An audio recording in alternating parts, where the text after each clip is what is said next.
যারা যারা ছোটবেলায় এই জিনিসটা খাইছেন আমি বলবো তাদের জীবনের শৈশবটা খুবই মধুর ছিল, খুবই মধুর ছিল, আমার মতো একদম মধুর ছিল। আজকালকার জেনারেশন কিন্তু এই খাবারটার নামও জানে না, এটা খাইতে যে কেমন লাগে সেটাও জানে না।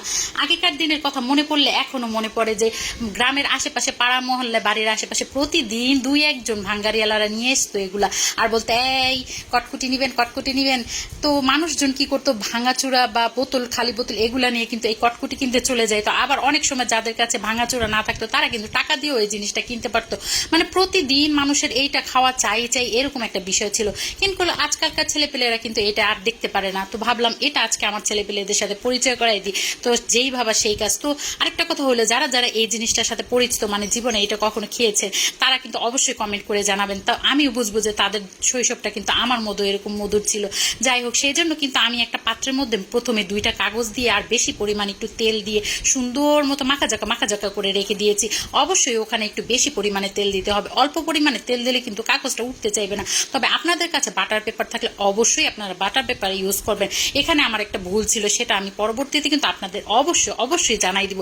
তো যাই হোক, পাত্রের মধ্যে 1/2 কাপ চিনি আর 1/2 কাপেরও অর্ধেক পানি নিয়ে সুন্দর মতো ঘুটানাটা করতে হবে। ঘুরতে যখনই এরকম ক্যারামেল হয়ে যাবে তখনই বুঝবেন যে আপনার হয়ে গেছে। এটাকে কিন্তু এখনই এই পর্যায়ে চুলাটা বন্ধ করে দিতে হবে। এর চেয়ে বেশি যদি আপনি এটাকে পুড়তে যান তাহলে কিন্তু এটা তিতোর জন্য আপনি খেতেই পারবেন না।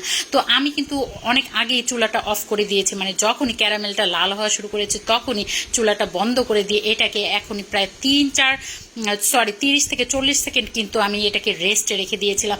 তারপর কি করতে হবে, এটার মধ্যে 1/2 টেবিল স্পুন বেকিং সোডা মানে খাবারের সোডা দিয়ে সাথে ঘুটানাটা করতে হবে। একদমই ঘুটানাটা থামানো যাবে না। আর ওদিকে প্লেটটা যে রেডি করে রেখেছিলাম ঠাস করে সেই কড়াই থেকে এটাকে টপ জলদি করে ফেলে দিতে হবে। মানে একটু দেরি করা যাবে না, একটু সময় নষ্ট করা যাবে না। এটাকে কিন্তু নাড়াচাড়া করার কোনো দরকার নেই, হাত দিয়ে ধরারও দরকার নেই। এটা কিন্তু একাই এটা শেপে চলে যাবে, মানে এটা একাই ফুলবে, আবার একাই এটা শেপে চলে যাবে। দেখতেই পাচ্ছেন কত সুন্দর করে ফুলে গিয়েছে। এটা যে দেখতে কতটা লোভনীয় হচ্ছে, আর আমার তো তরই হচ্ছিল না যে কখন হবে আর কখন খাবো। ঠিক আছে, তো আমি প্রায় 30-40 মিনিট পর যখন এটা ঠান্ডা হয়ে গেছে এটা তখন ভেঙে দেখাচ্ছি। দেখতেই পাচ্ছেন ভিতরটা কতটা সুন্দর হয়েছে, জালি হয়েছে, তাই না?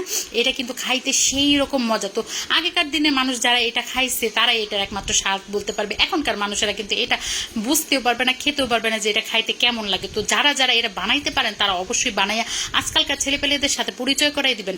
আমাদের সময়কার এই জাতীয় জিনিসটা যদি আজকালকার ছেলেপেলেরা না জানতে পারে তাইলে কি হবে বলেন? তো আজকের রেসিপিটা কেমন লাগলো বাসায় অবশ্যই ট্রাই করে আমাকে জানাবেন। তো সবাই ভালো থাকবেন, সুস্থ থাকবেন। আর সবাইকে একটা রিকোয়েস্ট করি, সবাই কেন আমাকে একটু ফলো করে দেয় না? ফলো করতে কি কষ্ট লাগে ভাই? কষ্ট লাগে না, একটু ফলো করে দেবেন। আর সবাই ভালো থাকবেন। ধন্যবাদ, আসসালামু আলাইকুম।